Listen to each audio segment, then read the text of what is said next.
Assalamualaikum warahmatullahi wabarakatuh. Apa kabar semuanya? Waalaikumsalam, Pak. Baik, Pak. Baik, Pak. Pertemuan ini coba ya untuk awalan ketua kelasnya mimpin doa dulu coba. Coba gas. Ketua kelasnya mimpin doa. Ya, saya, Pak.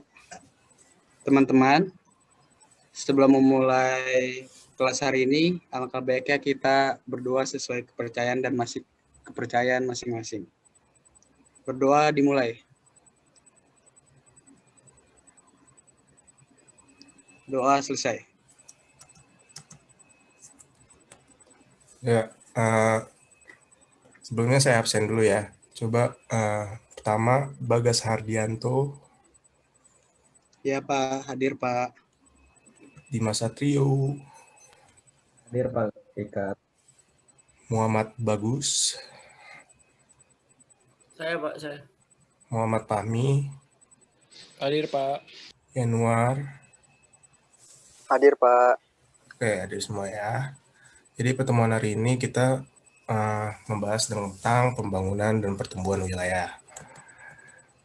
Nah, apa sih itu pembangunan? Pembangunan adalah upaya secara sadar dari manusia untuk memanfaatkan lingkungan dalam usaha memenuhi kebutuhan hidupnya. Dengan adanya pembangunan, kehidupan dan kesejahteraan manusia dapat meningkat. Nah, di sini dikatakan bahwa kehidupan dan kesejahteraan manusia itu dapat meningkat karena adanya suatu pembangunan. Nah, tujuan pembangunan dapat tercapai dengan memperhatikan berbagai permasalahan. Apa sih tujuan pembangunannya? Balik lagi ke tadi, kehidupan dan kesejahteraan manusia yang dapat meningkat. Permasalahannya yang harus kita perhatikan adalah itu pengendalian, yang pertama itu pengendalian pertumbuhan penduduk. Nah, pengendalian pertumbuhan penduduk ini kita itu harus mengendalikan angka kelahiran. Nah, kalau kalian perhatikan bahwa di Indonesia ini banyak yang bilang banyak anak itu banyak rezeki. Nah, padahal salah. Kalau kalian sanggup untuk membiayai anak-anaknya, apa-apa banyak anak. Tapi kalau nggak mampu untuk membiayai anak-anaknya, ya jangan. Ntar kalian putus sekolah, malah berpengaruh ke kualitas sumber daya manusianya. Lalu yang kedua adalah pemeliharaan daya dukung lingkungan. Yang ketiga, pengendalian ekosistem dan jenis spesies sebagai sumber daya bagi pembangunan. Yang keempat, itu pengembangan industri. Yang mengantisipasi krisis energi sebagai penopang utama industrialisasi. Nah, selanjutnya, Bapak ingin menanyakan, ada yang tahu nggak wilayah pembangunan di Indonesia itu dibagi menjadi berapa? Saya tahu, Pak. Ya Bagas, berapa Gas? Ada 4. Wah, Ada 4, Pak. bagus. Ya, Pak. Nah, ini adalah peta pembangunan wilayah Indonesia. Itu dibagi menjadi 4. Itu wilayah A, itu mempunyai kota pusat pertumbuhannya itu di Medan. Nah, di bagian A ini dibagi jadi 2 lagi, yaitu bagian 1 dan bagian 2. Nah, pembagian wilayah utama 1 itu meliputi Provinsi Aceh dan Sumatera Utara sebagai kota pusatnya yaitu di Medan.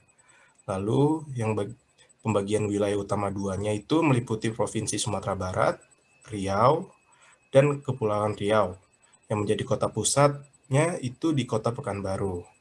Lalu di wilayah pembangunan utama B itu mempunyai kota pusat pertumbuhan itu di Jakarta.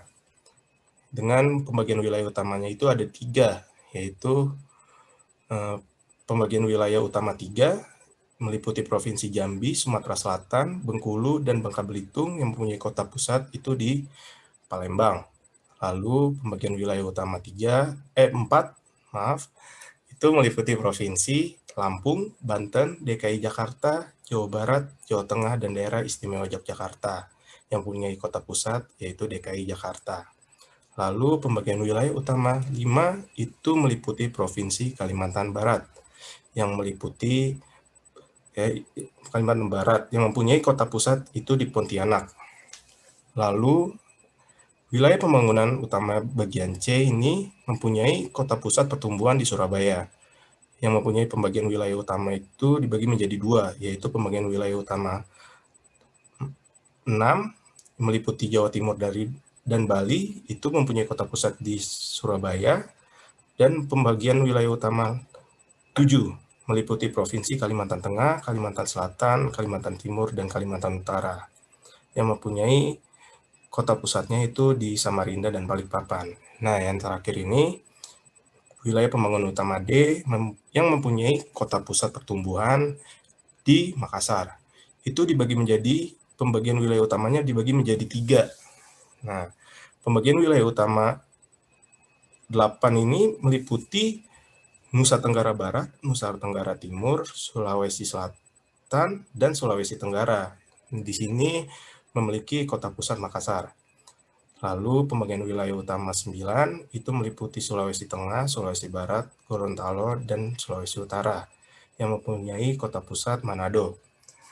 Lalu pembagian wilayah utama 10 itu meliputi Provinsi Maluku, Maluku Utara, Papua Barat, dan Papua, yang memiliki kota pusat di Sorong.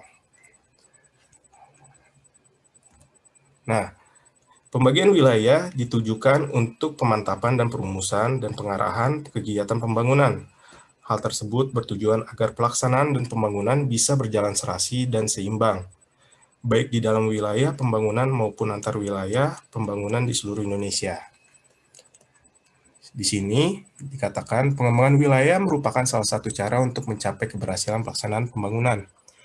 Berdasarkan Rencana Kerja Pemerintahan RKP tahun 2018, maka pengembangan wilayah akan ditujukan pada pertumbuhan dan pemerataan pembangunan. Pertumbuhan pembangunan daerah pada tahun 2018 akan didorong melalui pertumbuhan peranan sektor jasa-jasa, sektor industri, pengolahan, dan sektor pertanian. Nah, di sini dibilang pembangunan daerah itu di tahun 2018 itu didorong melalui sektor jasa, sektor industri, pengolahan, dan sektor pertanian. Peningkatan kontribusi sektor-sektor tersebut dilakukan seiring dengan terus berkembangkannya kawasan-kawasan strategis di wilayah yang menjadi main prima mover atau pendorong pertumbuhan utama, antara lain kawasan ekonomi khusus, kawasan industri, kawasan perkotaan, kawasan pariwisata, serta kawasan yang berbasis pertanian dan potensi wilayah seperti agropolitan dan minapolitan. Setelah pengembangan, kita masuk ke pusat pertumbuhan. Nah, pusat pertumbuhan itu apa sih? Pusat pertumbuhan itu adalah suatu wilayah atau kawasan yang pertumbuhan pembangunannya sangat pesat jika dibandingkan dengan wilayah lainnya, sehingga dapat dijadikan sebagai pusat pembangunan yang dapat mempengaruhi pertumbuhan dan perkembangan wilayah lain di sekitarnya. Pusat pertumbuhan akan didorong perkembangannya wilayah di sekitarnya. Pusat pertumbuhan yang muncul di suatu wilayah dapat dipengaruhi oleh karakteristik wilayahnya. Selanjutnya, di sini ada perkembangan pusat pertumbuhan di suatu wilayah ditentukan oleh empat faktor, yaitu kondisi fisiografis, fasilitas penunjang, sumber daya alam, dan sumber daya manusia. Yang pertama ini kan dibilang kondisi fisiografis. Kondisi fisiografis ini itu mempengaruhi banget dengan perkembangan pusat pertumbuhan, karena lokasi yang strategis itu dapat memudahkan transportasi dan angkutan barang, sehingga pusat pertumbuhan berkembang pesat. Sebagai contoh, misalkan ada daerah dataran rendah yang berelief rata, sama daerah pedalaman yang berelief kasar atau pegunungan. Itu kan lebih memungkinkan pusat pertumbuhan berkembang lebih cepat di daerah yang dataran rendah yang berelief rata. Lalu, yang kedua, fasilitas penunjang. Pusat pertumbuhan akan lebih berkembang apabila didukung oleh fasilitas penunjang yang memadai.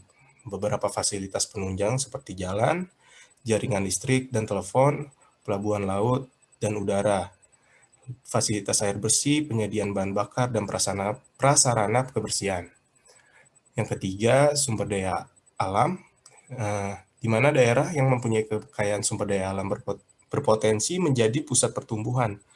Misalnya, penambang tambang yang bernilai ekonomi tinggi di suatu wilayah merangsang kegiatan ekonomi, memberikan kesempatan kerja dan meningkatkan pendapatan daerah dan berpengaruh terhadap munculnya kegiatan ekonomi penunjang lainnya. Yang ketiga itu sumber daya manusia. Sumber daya manusia sangat berperan dalam pembentukan pusat pertumbuhan di suatu wilayah. Tenaga kerja yang ahli, terampil, andal, kapabel, dan profesional dibutuhkan untuk mengelola sumber daya alam. Pusat pertumbuhan berkembang dan pembangunan berjalan lancar apabila tersedia sumber daya manusia yang andal. Balik lagi ke tadi yang kualitas sumber daya manusia yang harus kita perhatikan.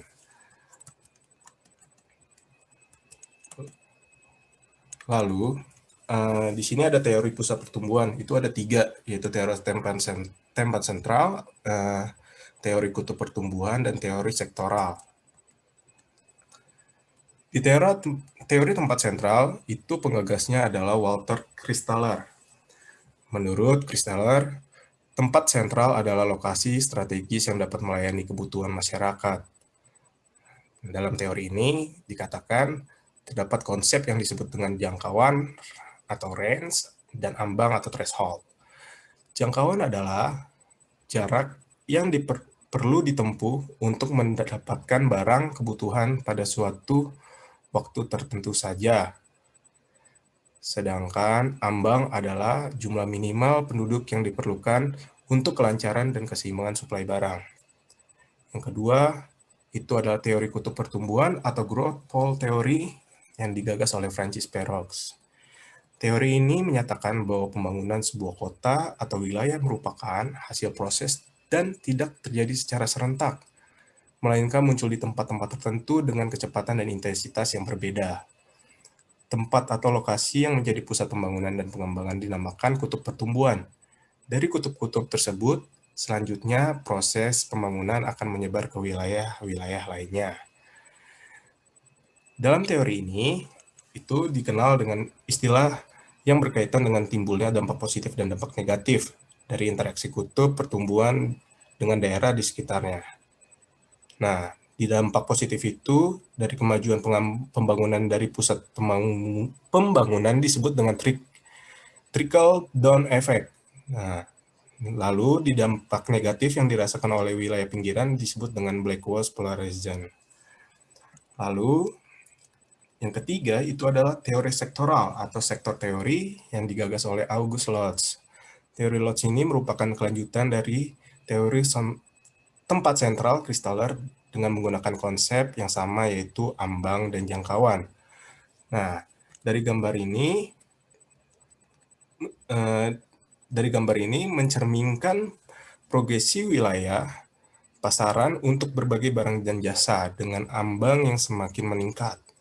Masing-masing barang dan jasa terdapat di berbagai wilayah pasaran pada bentang lahan yang disusun dengan penumpukan di atas wilayah pasaran lainnya yang berbentuk heksagonal. Daerah dengan penduduk padat akan cepat berkembang. Nah, di gambar A itu ditunjukkan dengan titik-titik, lalu di B berupa noda hitam serta C secara mendetail. Pada teori sektor ini dapat disimpulkan bahwa suatu kota akan lebih cepat berkembang bila penduduknya padat dengan wilayah yang luas.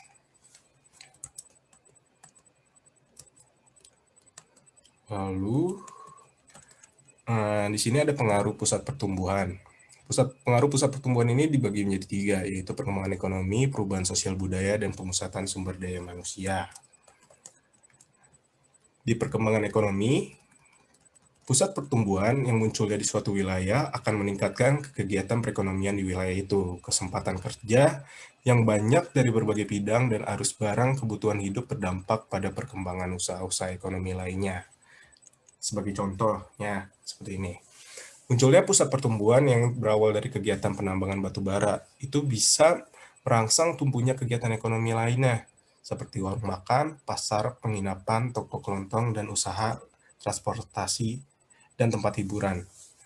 Lalu, yang perubahan sosial budaya, ini dikatakan wilayah pusat pertumbuhan cenderung memiliki penduduk yang semakin padat.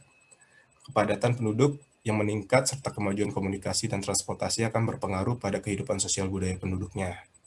Adapun pengaruh pusat pertumbuhan yang semakin berkembang terhadap sosial budaya itu seperti arus informasi dari luar yang semakin meningkat, status sosial yang akan meningkat seiring peningkatan kesejahteraan hidup, perubahan sikap penduduk terhadap disiplin waktu, penggunaan uang, dan pemilihan kebutuhan hidupnya. Lalu yang ketiga itu pemusatan sumber daya manusia. Munculnya pusat pertumbuhan di suatu wilayah akan menarik banyak tenaga kerja. Para pekerja dari luar wilayah akan pindah dan menetap di wilayah pusat pertumbuhan itu. Sehingga terjadi pemusatan penduduk atau sumber daya manusia. Arus migrasi penduduk dari pedesaan menuju pusat pertumbuhan atau kota di Indonesia menunjukkan peningkatan seiring dengan perkembangan pusat pertumbuhan kota itu. Misalkan seperti penambang batu bara di wilayah Kalimantan yang memerlukan banyak tenaga kerja di luar wilayah. Mungkin materi saya sampai di sini. Ada yang ingin ditanyakan? Ada yang Enggak, ingin Pak. bertanya?